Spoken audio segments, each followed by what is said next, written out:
Have you ever found yourself completely absorbed in an activity, losing track of time, and feeling like you're in a state of effortless concentration? Well, that, my friend, is the feeling of flow. You're listening to Mind Manners, hosted by licensed psychotherapist Albert Nguyen. Albert helps his clients overcome past trauma, change their mindset, and accelerate their personal and professional development. This podcast covers a wide range of mental health and self-development topics, with each episode offering an actionable step towards a better you. If you're on a wellness journey, keep listening. I want to thank those who are loyal listeners, and I want to welcome anyone who is new here today. This podcast is an effort to provide free education and insight around mental health and overall wellness. So make sure to follow this podcast and share this with others so that we can raise the collective awareness around these important topics. So let's get into flow and talk about this fascinating ability that we all have access to within ourselves. It's evident that where you place your focus and attention is where your energy and time is used. The more focus you give something, the more power that thing becomes. And this process that can lead to the state of flow. This can be a blessing and a curse, especially if our attention is constantly being hijacked by things such as social media, problems, and other distractions. Just as we can be in a state of flow doing mindless activities, we can also choose to be intentional and deliberate about training our focus to do things that are actually valuable and meaningful to us and things that can enhance our quality of life. So let's do a deeper dive on the concept of flow. Flow is a powerful state that can help us to be more productive, creative, and more fulfilled in our lives. When we are in a state of flow, we can tackle challenging tasks with ease, and we can tap into our creativity in a way that feels effortless. It's the most optimal state any of us can be in. So the question is, how can we find flow and cultivate it in our lives? Let me share a personal story that I hope will illustrate this concept a bit. When I first began my martial arts training as a child, I was far from talented. I was uncoordinated, stiff like a board. I was definitely not flexible or strong. All things you would experience when you are a beginner. But over the years, the grueling hours of fortifying my body to encode sophisticated movements and adapting it in new ways pushed my awareness and focus in a direction that I only later appreciated. After years of training and being introduced to meditation in my later adolescent years, I realized I had these moments where I was fully immersed. My senses heightened and time appeared to be non-existent. It was in those spaces that I felt in tune with myself, 100% present and operating at my best. I learned about the flow state through the description of qi, which is a concept rooted in Chinese culture, essentially referring to the life force or energy that runs through all living things. It was clear that one can harness and leverage this to optimize how they live their lives. We've all experienced these moments at one point or another, a lot of the times by accident. So we have an idea of what it feels like. Essentially, how you develop a flow in one space of your life, you can transfer this ability to other tasks. When that focus transforms into flow state, it can feel like you are so involved in your activity that time melts away. It's been said, the best moments in our lives are not the passive, receptive, relaxing times. The best moments usually occur if a person's body or mind is stretched to its limit in a voluntary effort to accomplish something difficult and worthwhile. So what if I told you that you can do things to turn this switch on more intentionally, that you can be proactive in developing focus and ultimately get into the state of flow more often? Sounds great, right? So the big question is, how do we actually achieve flow? Before I get into the tactics and practices you can engage in to develop and harness flow, it's important to understand the key factors that contribute to flow to begin with. The first is clarity, having a clear goal or intention for what you're doing. When you have a clear objective in mind, it's easier to focus your attention and stay engaged in the task at hand. The second factor is having a high level of skill or mastery in the activity. When we're engaged in something that we're actually good at, we're more likely to experience flow because it gives us a sense of personal control and agency over the task. We're able to tackle the task with ease and without getting bogged down by obstacles or challenges. So getting good at something is an important part of developing flow. With a level of mastery in a task, you bypass a lot of the newbie frustrations and growing pains that comes from being a beginner. The third factor may seem like a contradiction to the second one, but it is having a sense of challenge. To clarify further, flow occurs when we're engaged in an activity that is just challenging enough to stretch your abilities, but not so difficult that you become overwhelmed or frustrated. So with these factors in mind, how can we cultivate flow in our lives? Let's get into some action items that you can apply. Number 1. Find activities that matters to you, something that has a deep, meaningful connection to your life goals. If you don't have clarity in your goals yet, then I suggest you spend some time identifying your goals so that you have something to aim at. It helps to actually care about what you are doing. You hear this often when it comes to motivation. It's about knowing your why, the purpose and reason for doing what you do. But just because you don't have a clear goal does not mean you can't work on flow. You can also start by finding activities that you enjoy, but one that challenges you in a way that feels manageable. And this might mean trying out a new hobby, taking on a new project, or even just setting aside time each day to work on a task that you find engaging. Another way to cultivate flow is perhaps the easiest, most obvious way. And I'm willing to bet that you don't do this because most of us don't. And that is to eliminate distractions and to deliberately set boundaries around your focus time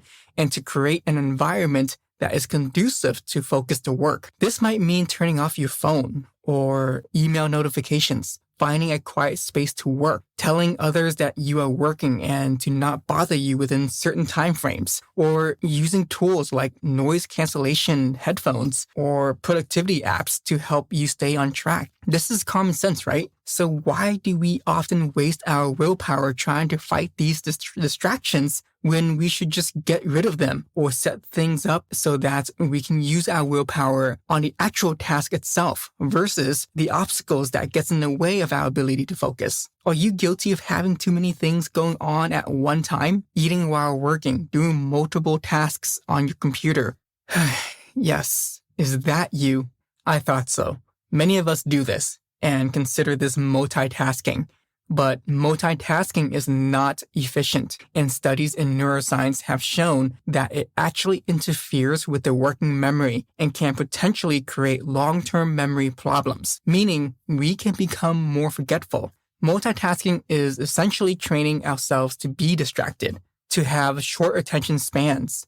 Multitasking arises out of distraction itself. There's a quote that says, "Multitasking is the sign of a stressed and diseased mind simultaneously doing many things poorly. Quality work and quality thinking requires quiet focus." Now, while ADHD is a real issue, I believe many people misunderstand it by thinking of it mostly on one end of the continuum, which is attentional control. We think that just because we can't sustain focus or attention that all of a sudden we have ADHD. ADHD is not only a deficit of attention. Yet, I often hear from teens and even adults these days that claim to have an undiagnosed ADHD when many of what they describe is an issue of behavioral choices or lack thereof, meaning that many of what people are struggling with when it comes to focus is due to lifestyle choices. Not to minimize the issue, whether or not it warrants a diagnosis of ADHD, the struggle with the executive functions to plan, self-regulate, and sustain attention and focus can absolutely make it challenging to function on a daily basis. There are a lot of reasons for this. Boredom is one of those reasons. It may not be the only one, but it's a strong one and a common one. So why are we so afraid and scared of boredom? I heard once from someone that they turn on the TV while they study because it makes it feel less of a chore. Not to demonize multitasking, there's absolutely a time and place for it, but we need to set clear boundaries for ourselves. Did you know that based on a study from UC Irvine, it takes an average about 20 to 25 minutes to get refocused and back to the tasks when we get distracted? We need to protect our bandwidth and train our brains because our brain is wild and free. A large part of our brain functioning is outside of our control. It's been said that the average person has about 60,000 to 70,000 thoughts per day. What's even more disturbing is that it's been claimed that 80% of those thoughts are negative thoughts. Whether these numbers are accurate or not, it's pointing us towards the idea that the human brain is by default distracted. It likes to wander, and it is negatively biased. Add to that with external stimuli like smartphones, noises, and other outside distractions, we have the perfect storm for being distracted all the time. So, knowing that your brain doesn't always have your best interest in mind, it's important to develop enough self-awareness to set clear boundaries with your brain's natural tendencies to shift from wandering and distracted to focus and attention. Here's another thing too that I really want to emphasize, and that's rest and recovery. If you work hard, you need to rest even harder to recover and come back stronger.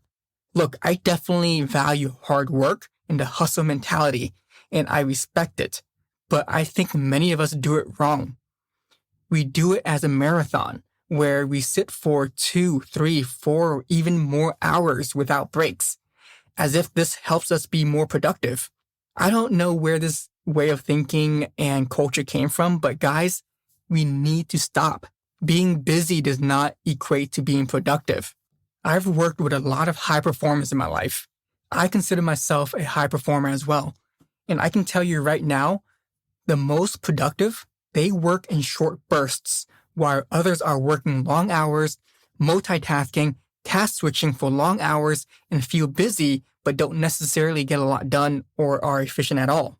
Have you ever sat for hours and hours and not get much done, or have a long time frame to complete a project and you find yourself procrastinating? Spending a lot of time on something doesn't mean quality or efficiency. I remember when I was in college studying psychology, my professor shared a study tip based on a research, and that stuck with me ever since. He suggested to me and my class to do shorter study sessions with more frequent breaks as opposed to long sessions. In fact, there are a lot of studies now backing this up.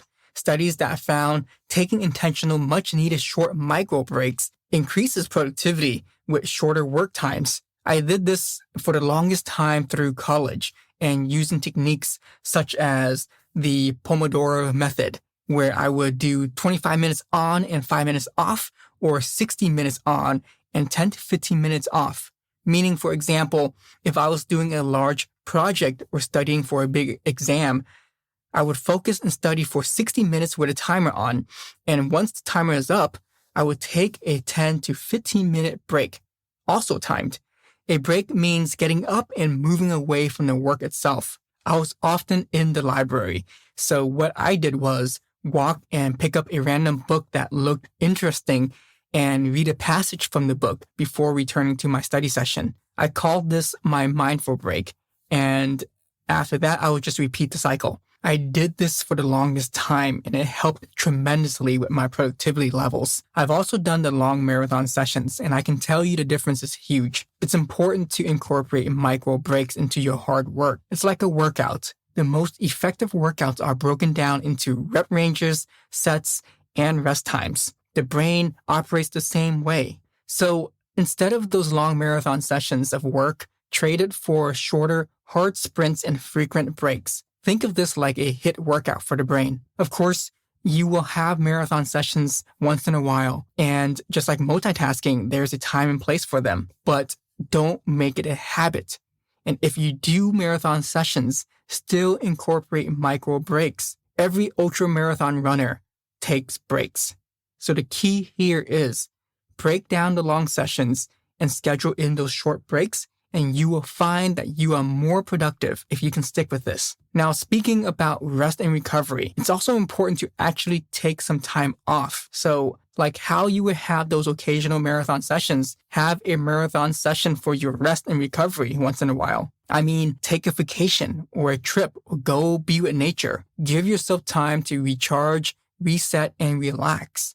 This slow down time is just as important as working hard. Taking time off once in a while can actually help us to avoid burnout and maintain our focus and give us a renewed sense of passion and drive. Yes, go full speed for flow and take breaks to slow down. Now, I've mentioned 3 things that you can do to cultivate flow. This is by no means a comprehensive list. What I hope is that this gets you thinking more intentionally about your own life design. Now, you might be wondering, why is flow so important anyway? Why should you care? Well, let me ask another question back. Why wouldn't you want more focus in your life? Do you like being distracted? Do you like having a shorter attention span? One of the most obvious benefits of cultivating flow is increased productivity. When we are in a state of flow, we are able to tackle tasks with greater efficiency and effectiveness, which can help us get more done in less time. But flow isn't just about productivity. It can also help us feel more fulfilled, present, and engaged in our lives. When we're doing something that we find meaningful and enjoyable, we're more likely to experience a sense of purpose and satisfaction. In turn, it can actually boost our creativity. When we're in a state of flow, we're able to access parts of our brain that might not be as active during more mundane tasks. This can lead to new insights, ideas, and innovations that we might not have discovered otherwise. The state of flow is the most optimal state that you can be in. So when you learn to tap into this, you are tapping into the best version of yourself. Now, before we wrap up, I do want to be cognizant of the challenges that can get in the way of experiencing and developing flow. We talked about this one earlier, and I want to mention it again here. In our fast-paced, technology-driven world, it's easy to get pulled away from our goals by email notifications, social media, and other distractions. I said it earlier, our mind is already by default distracted, and out here, there are just as much, if not more, noise. The other challenge is the emotional and psychological attachment to fear. Sometimes we might hesitate to take on new challenges or pursue activities that we find challenging because we're afraid, fear of failure, or not being good enough. This whole host of negative self-talk that shows up in this narrative that we might hold on to. This fear can prevent us from experiencing flow and can hold us back from achieving our full potential. Achieving flow does not have to be difficult. It's a simple practice. Be patient, be persistent, and be willing to push yourself outside of your comfort zone a little bit every time. So let me end this session by saying that we live in an age of overabundance of information. So ignorance is now a choice. We all have limitless opportunities to keep growing and learning and becoming better. There will be times when we struggle to find flow, or when we feel frustrated by the challenges we're facing. When that happens, shift your attention and focus back on the here and now and savor the moments. Flow is essentially a mindfulness practice. And with all mindfulness practice, when you veer off your path and your mind goes astray, acknowledge it and refocus back to the present. With persistence and dedication, you can cultivate the state of flow in your life and reap the many benefits that comes with it, especially in savoring meaningful and important tasks and activities and projects in your life. So embrace the journey and the process. It's about practice, not perfection. You have a lifetime to master this. So be patient, yet persistent. If you have any questions or comments, please feel free to reach out to us and stay connected. And until next time, you guys, know that I'm rooting for you. So keep striving, keep learning, and keep growing. Never, ever give up. Thanks for tuning in to Mind Manners with Albert Nguyen. We hope you found value in this episode. If you'd like to work with Albert one-on-one, visit optimindcounseling.com to learn more about his private practice. Looking to join a community of like-minded individuals? Search Mind Manners Podcast Community on Facebook and join our group to connect with others on their wellness journeys. Finally, if you haven't already done so, please write us a 5-star review on Apple Podcast and let us know you're enjoying the show.